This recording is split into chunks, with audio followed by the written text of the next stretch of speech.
Kita sudah ditetapkan oleh pemerintah sebagai Destinasi super prioritas. destinasi super prioritas. Itu bukan semata-mata hanya anugerah Tuhan, tapi juga kita harus ada upaya untuk menunjukkan itu.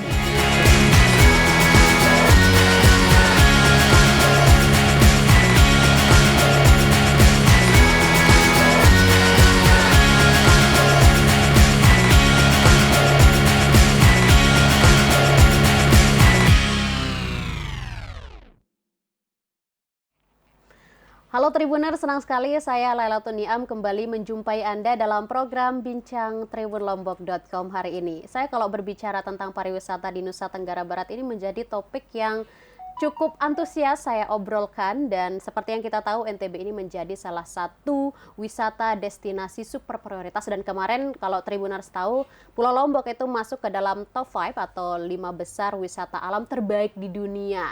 Dan untuk menunjang pariwisata kita di NTB ini tentu ada insan-insan pariwisata yang andal dan kompeten. Dan untuk membahas itu di sini saya sudah hadir bersama penyedia studi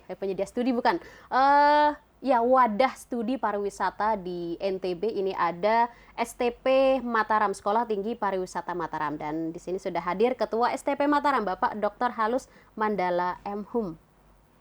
Panggilannya apa, Pak Dokter? Boleh, Pak Halus, Pak Halus, Pak Mandala. Pak Mandala.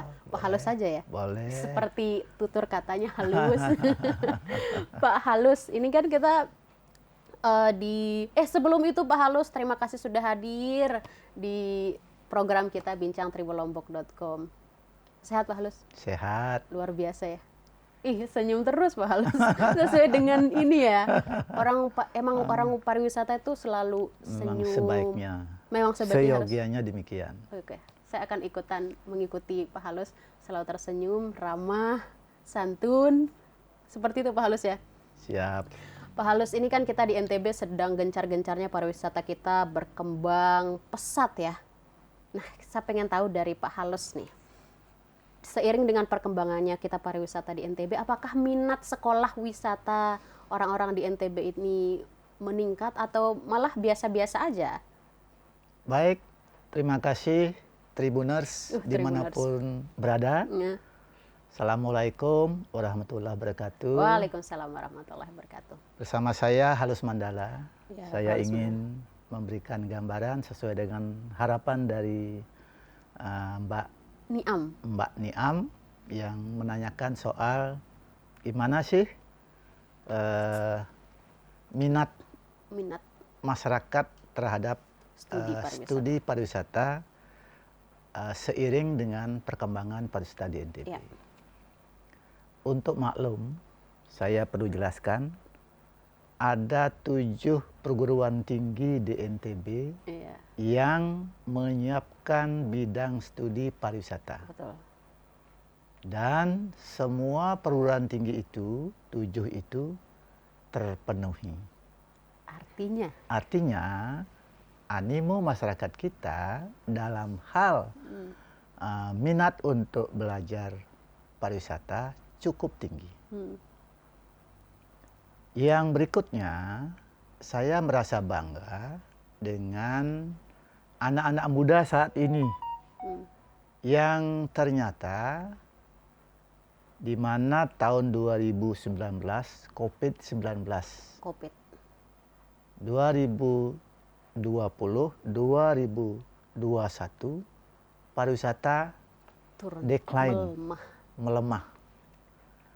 Tapi justru di saat decline itulah masyarakat kita memulai untuk belajar, menyiapkan diri, menyongsong bila mana nanti pariwisata mulai on mulai the track. Bangkit. Iya, on the track.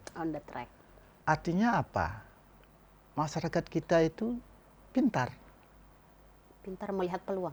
Pintar memanfaatkan potensi selagi dia memulai. Potensi apa yang harus saya siapkan? Itu menariknya. Menarik. Nah, sayang itu lebih banyak untuk Indonesia.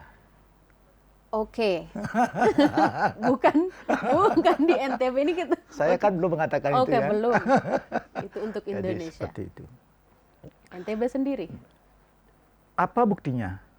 Buktinya banyak dari luar yang kuliah ke NTB. Sembari Masyarakat luar, belajar, sembari kuliah, dia juga sembari menikmati wisatanya. Jadi dua hal yang dapat dia nikmati. Kuliah dan Ilmu dapat, ilmu berwisata dapat, juga berwisata dapat. Nah, Hmm. yang saya inginkan adalah gimana nih anak muda NTB? NTB. Ayo dong, masa kalah? Ah. Itulah harapan kita. Masih harapan, Pak. Memang harus begitu. Oke. Karena kira-kira saat ini itu motivasinya itu hanya sampai 7,5% lah. Hmm. Kalau kita lihat saat ini pesertanya itu justru banyak dari luar. Hmm. Karena itu bagaimana dengan teman-teman yang dari sini? Yang dari NTB. Iya, jangan jadi Penonton. penonton dong. Atau jangan hanya sekedar menikmati wisatanya Iya, dong. menikmati wisatanya. Tapi ayolah bergerak dalam bidang Pariwisata. pariwisata. Bukankah itu bagian untuk mengembangkan Pariwisata. perekonomian kita?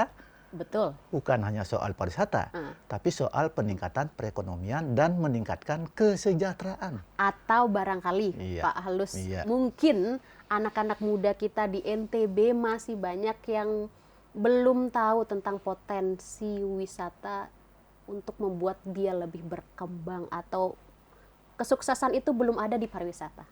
Iya, Itu bisa masuk nggak? mungkin iya. Mungkin iya. Mungkin iya. Karena dia sudah terbiasa melihat sesuatu yang indah, Iya. gitu. Tapi belum dipakai sebagai suatu potensi Potensi, betul. untuk mengembangkan diri, mengambil hikmah dari kehebatan yang kita miliki untuk dijadikan sebagai untuk upaya usaha untuk masa depan. Hmm. Belum dimanfaatkan sebagai sebuah potensi. Belum tercerahkan. Iya, itu yang perlu kita Itu tugasnya lakukan. sekolah pariwisata untuk mencerahkan insan-insan kita Iya, di begitu. NTB. Terutama anak-anak muda. Iya, gitu kan. khususnya anak-anak muda. Seperti itu. Anak-anak muda sekarang ini termasuk cerdas. Ya, setuju. IT-nya bagus. Setuju. Mestinya itu kan potensi Ya. bagi mereka untuk menjadikan itu sebagai potensi mengembangkan diri. Tidak hanya sekadar suka dan tidak suka, tapi memanfaatkan itu sebagai pencaharian untuk bisa meningkatkan perekonomian keluarga. Oke, ini dari jawaban Pak Mandala saya terpikir satu hal. Kalau begitu, langkah nyata atau aktivitas nyata yang bisa dilakukan oleh anak-anak muda kita untuk bisa meningkatkan perekonomian dari segi pariwisata atau bisa mengembangkan diri dari dunia pariwisata, itu hal sederhana mungkin yang bisa. Kuliner. Setuju, oke. Kuliner salah Oke, satunya. salah satunya. Saya jawab sudah kuliner. Oke. Belum lagi hal-hal yang lain. Menjual objek-objek wisata dengan kemampuan digital kita. Ya. Nah, itu kan suatu hal yang luar biasa. Nah, ini yang belum digarap. Gitu. Oke, sekarang kalau kita melihat tren ya di media sosial, anak-anak muda kita di NTB ini, kalau misalnya teman-teman di rumah punya pandangan lain pada saya, boleh dikoreksi. Tren sekarang itu anak-anak muda NTB ini lebih cenderung lebih suka berwisata, hanya sekedar berwisata saja di wisata kita di NTB ini tanpa ada embel-embel. Hura-hura. Oke. Jadi untuk hura-hura. Ya, Sebaiknya, seyogianya, hura-hura itu mendatangkan duit dong. oh ya, Jadi meningkatkan perekonomian dong.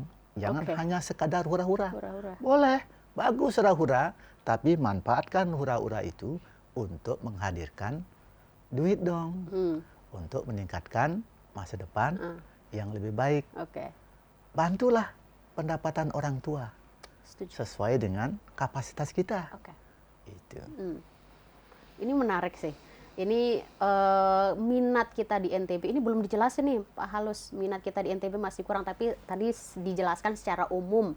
Secara Indonesia secara umum itu ada minatnya tinggi, tapi di NTB masih belum. Betul. Tugasnya STP dong. Betul. Kita harusnya belajar dari generasi-generasi dari luar kita. Gimana?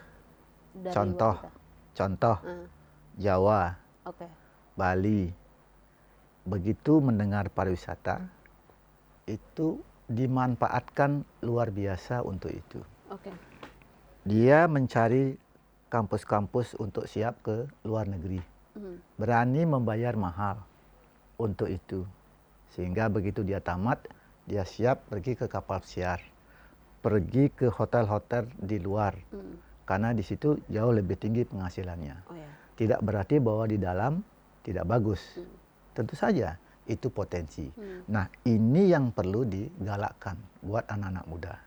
Jadi harusnya belajar dari teman-teman itu untuk bisa memanfaatkan potensi kekayaan alam, keindahan alam kita dijadikan sebagai potensi untuk mengembangkan kepariwisataan kita.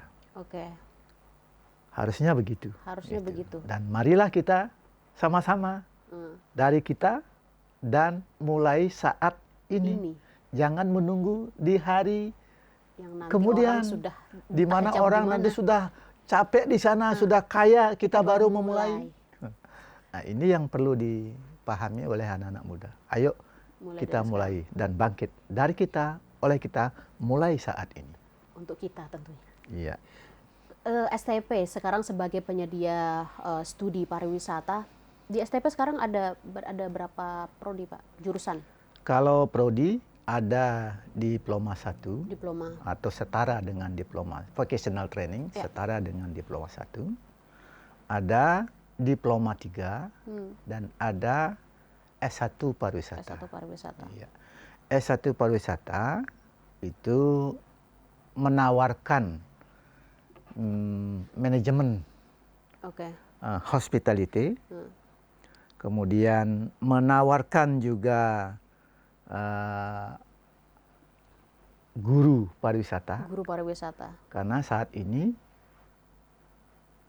SMK dibangun di mana-mana, bahkan di Indonesia, tetapi tidak dibarengi dengan SDM pengajarnya. Nah, kami menyiapkan itu, sehingga kami kelebihannya ada di situ. Nah, yang ketiga, kami menyiapkan kulineri dan gastronomi. Menariknya, kulineri dan gastronomi, kalau kita melihat makanan dan minuman di jalan-jalan itu, walaupun kita memastikan itu sehat, tapi STP membuat itu supaya ke depan masyarakat kita aman dari masalah-masalah jika itu dikonsumsi. Artinya bukan sekadar membuat racikan makanan dan minuman, tetapi memastikan bahwa produknya itu sehat. Sehat dikonsumsi oleh masyarakat dan akan menghasilkan masyarakat yang sehat. Itu harapan kita. Jadi bukan hanya sekadar membuka prodi tanpa memikirkan apa side effect berikutnya kepada masyarakat terutama. Nah, inilah penting untuk dipahami. Jadi STP memiliki kelebihannya di situ. Itu. Belum lagi kalau program diploma 3 itu ada front office, ada FB service, ada FB produk, ada housekeeping yang memang dibutuhkan di hotel. Kompetensi-kompetensi itu kami siapkan untuk di program studi perhotelan. Jadi itu salah satu kelebihan karena kami sudah punya pengalaman puluhan tahun mengelola sekolah pariwisata. Ya kan STP ini sudah kalau saya riset Pak dari 1984. Betul. Sekarang 2024 artinya 40 tahun. Betul. STP Sekolah Pariwisata di NTB. Nah, dari usia 40 tahun STP nih Pak, kalau kita bisa melihat dari waktu ke waktu, Ini perkembangannya itu seperti apa? Oke, saya jelaskan yang pertama 10 tahun. 10 tahun dulu? 10 tahun pertama itu 10 tahun pertama. kami vocational training. Oke. Vocational training itu semacam pelatihan. Diploma. 3 bulan, 6 bulan, maksimal 1 tahun. Yang paling hebat itu adalah produk pertama dari vocational training milik STP di masa lalu itu. Begitu tamat langsung direkrut menjadi karyawan. Waktu itu dibukanya Senggigi Beach. Nah, itu kontribusi pertama buat NTB. Alumni kami. Itu yang luar biasa dan tidak terlupakan. Banyak tamatan, hampir semua terserap di waktu itu baru buka sekitar 86. Jadi pariwisata pertama di NTB itu kami yang mengisi. Itu kelebihannya. 10 tahun. 10 tahun. Setelah itu kami mengubah menjadi Akademi Pariwisata. Jadi Akpar dulu, populernya Akpar. Iya, 20 tahun lebih Akpar. Nah, kami hanya mengelola diploma 3 waktu itu. Selain juga ada yang D1, selain juga ada yang vocational training. Lama. Dan itu pengalaman yang luar biasa. Sehingga alumni-alumni itu sekarang sudah kebanyakan sudah menjadi manajer di hotel-hotel. Artinya kontribusinya dari awal tuh sudah nyata ya? Iya, luar biasa. Luar biasa. Dan selain itu memberikan kontribusi buat daerah, juga memberi kontribusi buat industri pariwisata makin berkembang. Syukur-syukur juga dengan adanya relasi para pimpinan, manajer, semuanya alumni Akpar pada saat itu, sehingga anak-anak STP sekarang yang mau training tidak terlalu sulit. Karena mereka juga ada alumninya di situ. Itu salah satu kelebihannya. Nah, selain itu supaya kami tidak ada putus hubungan dengan mereka, maka industri pun kami programkan untuk mengajar. Sehingga ada program industri mengajar. Sehingga ilmunya up to date dong. Iya dong. Itu kan sesuai dengan harapan dari industri itu sendiri. Jadi tidak akan ketinggalan. Nah, menariknya adalah, ada yang menarik ini. Gimana tuh? Karena dosen-dosennya dari industri, kalau dia butuh tenaga, dia lebih dulu tahu dong. Iya dong. Mana anak-anak yang punya potensi. Itu kelebihannya. Nah, pasti industri itu akan memilih orang yang berkecimpung di pariwisata dibandingkan yang dari luar. Iya, yang terbaik pasti dia pilih orang dia sendiri yang ngajar, gitu kan. Dosennya dia sendiri. Dia sendiri yang tahu. Peluang-peluang itu ada. Iya. Nah, mana potensi anak-anak ini yang akan bagus karena kadang-kadang di prestasi akademiknya tidak terlalu bagus, tetapi faktanya begitu dia bekerja lebih hebat dari yang IP-nya lebih tinggi. Itu karena memang mereka tidak dipentingkan IP, yang mereka adalah skill, kompetensi yang harus dia miliki. Itu kadang-kadang memang tidak berbanding lurus. IP-nya tinggi, tapi skillnya, kompetensinya akan bagus. Tapi memang sebagian besar demikian. Gitu. Tapi jangan berharap itu pasti, gitu kan? Karena segala sesuatunya itu sangat bergantung kepada komitmen yang bersangkutan. Saya kalah di bidang akademik. Saya harus maksimalkan di bidang. Nah, saya harus maksimalkan dalam hal ini. Saya harus memiliki lebih dari 2 kompetensi, sehingga dia lebih maju dibandingkan yang lain. Oke. Kemudian setelah Akpar, setelah jadi STP. Akpar, maka jadilah STP sejak 2017. Nah, kenapa harus STP? Kenapa harus STP? Karena akademi tidak bisa membuka S1. Tidak bisa. Sedangkan kebutuhan di industri pariwisata maupun di pembangunan pariwisata di Indonesia sangat dibutuhkan S1 pariwisata. Oh iya. Apa buktinya? Di setiap dinas pariwisata sebelum saat ini itu tidak diisi oleh orang pariwisata. Kebanyakan dari dunia lain, bidang lain. Yang tidak mungkin pengetahuannya tidak sepaten orang pariwisata. Ya, itu pandangan Mbak. Mungkin kalau pandangan kita keliru bisa dikoreksi teman-teman. Iya, mungkin saja iya. Mungkin saja iya. Tapi seyogianya diisi oleh orang-orang yang memang memiliki kompetensi bidang pariwisata seyogianya.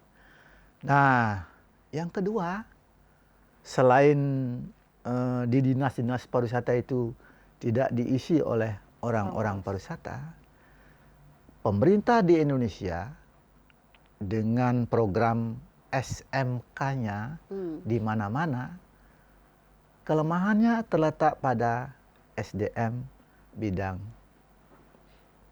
guru pariwisata. Jadi kelemahannya di situ. Maka disitulah peluang. Karena menurut undang-undang guru dan dosen, syarat seorang guru kan harus S1. Ya. Nggak bisa diploma. Dan STP menyediakan untuk jasa pengajaran pariwisata itu. Itulah kelebihannya. Iya, kelebihan STP. Ya, kemarin Pak Halus saya juga sempat ngobrol sama salah satu direktur pariwisata di NTB, itu juga keluhannya karena tidak ada kurangnya pengajar. Bahkan beliau mengatakan sulit menemukan pengajar pariwisata. Kami sudah menyiapkan untuk itu. Iya. Dan kami saat ini sudah menyiapkan 40 beasiswa. Ada beasiswa juga. Ada beasiswa dari STP. Dari yayasan 2 miliaran. Wah. Untuk menyiapkan sarjana pariwisata.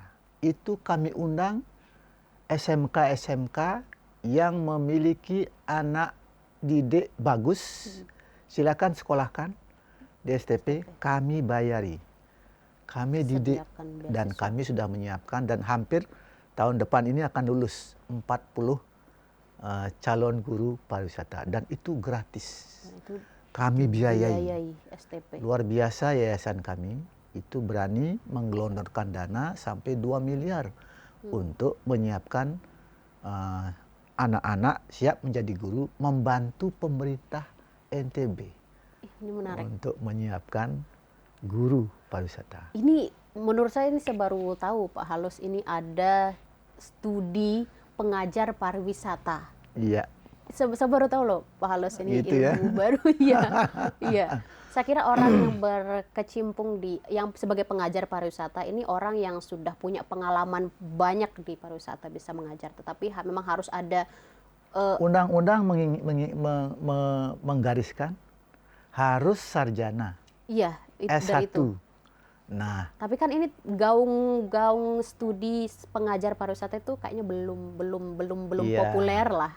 Syukur-syukur Tribun Lombok inilah menggaungkan.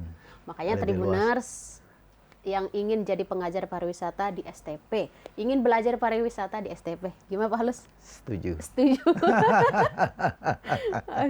Setuju. Pak Halus berkecimpung di pariwisata sejak kapan Pak? 84. Dari sejak STP dibangun dong? 86 dibangun. Oh, STP. 86 dibangun. Ya, 84. Saya sebagai dosen di Universitas Muhammadiyah Mataram. Oh, di Umat. Iya, di Umat. Tapi pada saat itu kuliahnya itu jam 3 sore sampai malam. Apa yang harus saya manfaatkan waktu terbuang di pagi hari itu? Di pagi hingga siang. Nah, itulah jawabannya. Itulah jawabannya. Saya survei ke NTB, Lombok khususnya potensi pariwisata. Tahun 84 itu, 2 tahun kami survei, hasilnya luar biasa. Gimana Pak, boleh dijelasin? Yaitu potensi NTB, Lombok khususnya jauh lebih hebat dari daerah lain. Karena kami dari Bali dan kami bisa membedakan.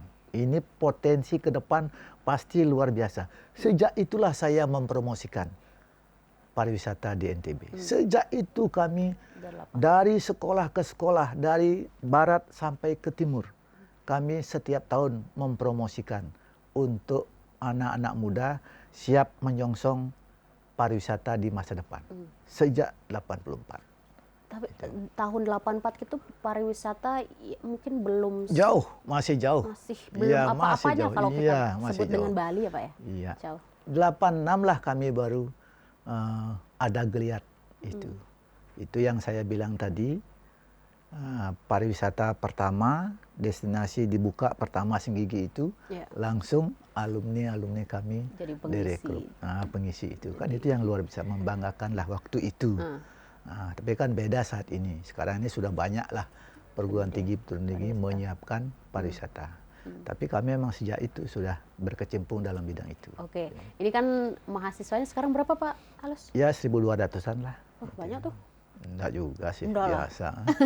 Dari berapa prodi tuh? 1.000 hanya 3. Hanya 3? 3 prodi. Oke. Ya. Dari di STP kepada seluruh mahasiswa ini apa yang ditanamkan sebagai orang pariwisata yang perlu mungkin mereka punya?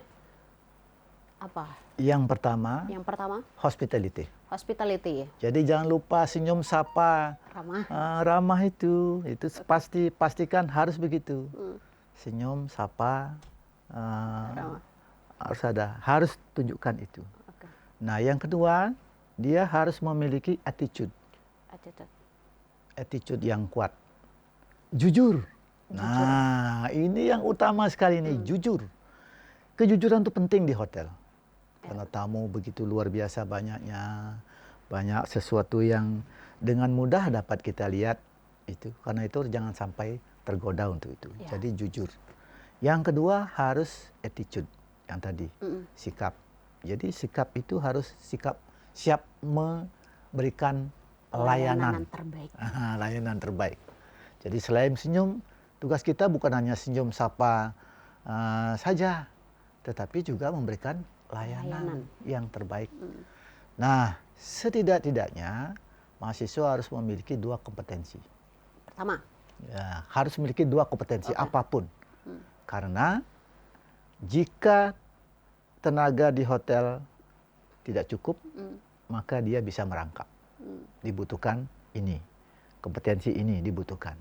Jadi kalau dia memiliki skill multi skill, itu jauh lebih bagus ketimbang dia hanya memiliki satu skill saja. Maka itulah yang perlu ditanamkan kepada anak-anak kita. Ada pengalaman kita yang luar biasa, yaitu di mana-mana saya melihat itu adalah soal kecepatan. Maka inilah yang harus ditingkatkan. Ayo, siapa sih tamu yang tidak ingin cepat? Betul. Iya kan? Ya. Maka dari itu tidak boleh tidak berpikir tentang bukan kecepatan, tapi utamakanlah kecepatan itu. Ini penting. Di media juga begitu Pak, kita mengutamakan kecepatan. Itu, di mana-mana memberikan layanan kalau slowly begitu kan. Tamu juga malas. Iya malas. Ya kita juga pembaca kita kalau kita lambat juga. Itulah yang saya ingin tanamkan kepada adik-adik kita. Jadi sangat beruntunglah bagi adik-adik kita yang kuliah di STP. Karena itu pasti itu di push supaya mereka memiliki sikap-sikap itu. Oke. Dan itu terus ditanamkan sejak mereka masuk sejak dini. Sejak dini. Tapi pertanyaannya apakah semuanya hebat-hebat seperti itu? Enggak. Tidak. Itu sangat bergantung kepada tadi balik lagi komitmen mereka terhadap dirinya. Sangat bergantung kepada komitmen yang bersangkutan. Namanya kampusnya hebat di mana-mana. Orang bilang kampus ini hebat, tapi kalau yang bersangkutan tidak membekali diri, menyiapkan diri untuk menjadikan orang hebat, juga nggak hebat, gitu kan? Jadi sangat balik lagi ke pribadi masing-masing, ingin berkomitmen untuk belajar dan kerja keras. Itu pentingnya komitmen yang bersangkutan. Jadi kalau mau sukses, ya silakan di STP, tapi harus ada komitmen tadi itu. Nah, kalau nggak mau komitmen, jangan deh kuliah di situ gitu kan. Karena kami butuh orang-orang yang komitmen. Itu. Susah nggak sih belajar pariwisata, Pak Alus? Enggak ada. Pariwisata itu kan adalah kebiasaan kita sehari-hari. Apa yang susah? Kebiasaan kita sehari-hari. Menyapa, melakukan sesuatu, membersihkan sesuatu, kan hal yang biasa. Hal yang biasa, tidak ada sesuatu yang sulit dan tidak memerlukan IQ yang tinggi, tidak. Yang penting apa? Kemauan, komitmen tadi. Komitmen tadi ya. Dan siap bekerja keras, jujur, dan selalu attitude-nya good.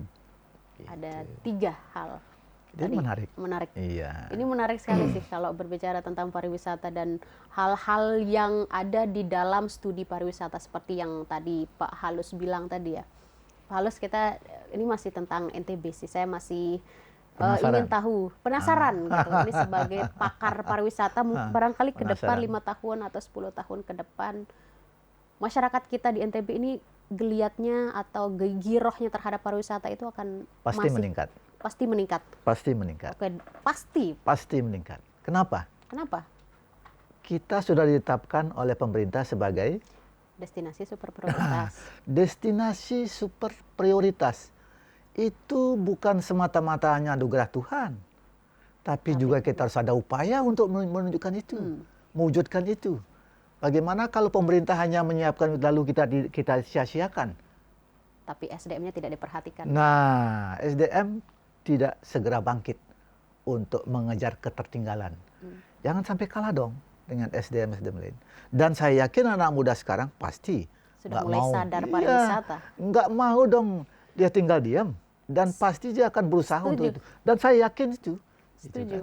Karena saya mungkin sebagai anak muda juga, ini sudah mulai senang gitu dengan mulai memamerkan pariwisata di NTB ini untuk orang datang terus dan terus. Era ini adalah era kebangkitan pariwisata NTB. Karena itu harus dimanfaatkan dengan sebaik-baiknya oleh anak-anak muda. Karena itu saya selalu mengajak anak-anak muda, ayo semangat. Kalau tidak sekarang, kapan lagi? Kalau tidak Anda, lalu siapa ini? Gitu ya. Ke depan ini siapa mau membesarkan ini? Jangan sampai orang luar ambil alih. Iya, jangan sampai orang luar menikmati sementara kita menjadi penonton. Jangan dong. Kita harus menjadi pemeran utama dalam pengembangan pariwisata di NTB. Oke, ini pertanyaan yang saya ini mungkin Tribuners bakal agak-agak tidak setuju dengan pertanyaan saya ini. Karena ini agak sensitif, Pak Alus. Kira-kira ke depan nih, Lombok ini bisa seperti Bali nggak pariwisatanya? Aduh, pertanyaan ini mungkin agak sensitif. Seharusnya tidak perlu berkecil hati dengan itu. Oke. Saya pastikan anak-anak NTB tidak akan mau ketinggalan dari anak-anak yang lain. Artinya apa? Optimisme selalu ada. Optimisme selalu ada. Iya, selalu ada. Apa yang harus dilakukan anak muda sekarang? Ayolah, jangan berpangku tangan. Ayolah, kejar ketertinggalan itu. Orang lain bisa, kenapa kita tidak? Pastikan orang bisa, kami pun bisa. Pastikan itu. Nah, kalau kita mau maju. Dan saya punya keyakinan, masa anak muda akan mau ketinggalan? Enggak. Anak muda sekarang tidak zamannya kok ketinggalan. Pasti dia punya semangat tertentu. Artinya, kita bisa, pariwisata kita bisa pesat dan mendunia seperti Bali? Pasti bisa. Pasti bisa. Jadi karena itu, saya selalu menyemangati anak-anak muda ini. Jangan pernah menyerah. Memang perjuangan itu tidak mudah. Ayo, kita semangat. Oke. Ini menarik sekali ya, pasti bisa. Kita tidak pesimis, kita harus optimis. Iya, tidak boleh kita Dan kita harus bangga dengan pariwisata kita. Jangan bilang dari mana, dari NTB dengan wisata kita. Ya. Bayangkan itu, super prioritas loh. Tidak ada super loh. Super prioritas. Tidak dimiliki oleh daerah-daerah lain. Harus dimanfaatkan potensi Dan itu. pariwisata apa yang dicari di NTB itu semua ada. Alam. Betul. Luar biasa. Spot turismenya mendunia. Luar biasa. Apalagi yang dicari budaya. Luar beragam. biasa. Kuliner apalagi Pak Lus. Harus coba. Kaya. Kuliner kaya. Beragam. Iya. Ini pertanyaan, sebenarnya ini tidak ada di list pertanyaan. Saya masih penasaran. Mahasiswa yang sekolah di pariwisata, motivasinya untuk bersekolah pariwisata itu apa? Apakah hanya sekedar penasaran atau memang dia punya keterpanggilan untuk bisa memberikan kontribusi pada pariwisata daerah? Yang bagus ya. Yang bagus. Harus ada keterpanggilan jiwa. Panggilan jiwa. Ada panggilan jiwa untuk ikut berperan serta mengembangkan pariwisata. Kita harus bersyukur. Sebagai rasa syukur itulah kita harus memanfaatkannya dengan sebaik-baiknya. Ya. Dan galilah semua itu dari dalam diri kita. Jangan sampai kita loyo untuk itu. Ya. Jadi panggilan jiwa itu penting untuk bisa mengembangkan diri menjadi entrepreneur dalam bidang pariwisata. Ya. Ini menarik.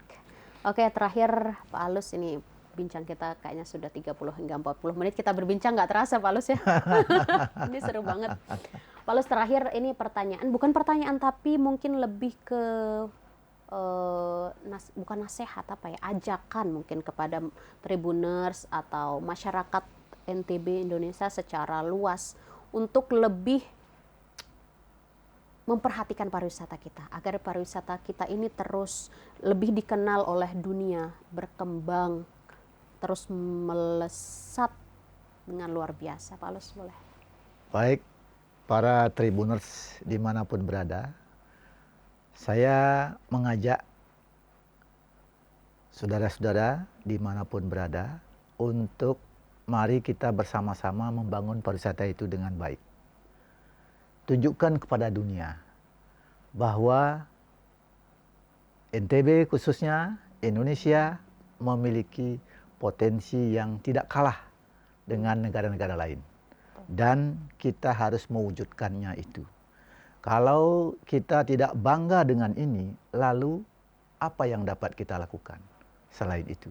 Kita harus bangga dan kita harus melakukan yang terbaik. Dan mewujudkan, menunjukkan kepada dunia bahwa NTB khususnya Indonesia memiliki potensi pariwisata yang luar biasa. Oke. Kita harus bangga.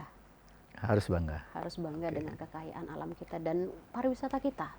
Oke, saya akan menutup podcast ini, bincang-bincang saya dengan Pak Alus. Ini bincang yang luar biasa, banyak hal-hal baru yang kita tahu. Mungkin Tribuners, saya mewakili teman-teman semua, rasa penasaran kita tentang dibalik insan pariwisata yang menopang pariwisata kita sehingga menjadi lebih baik dan terus luar biasa.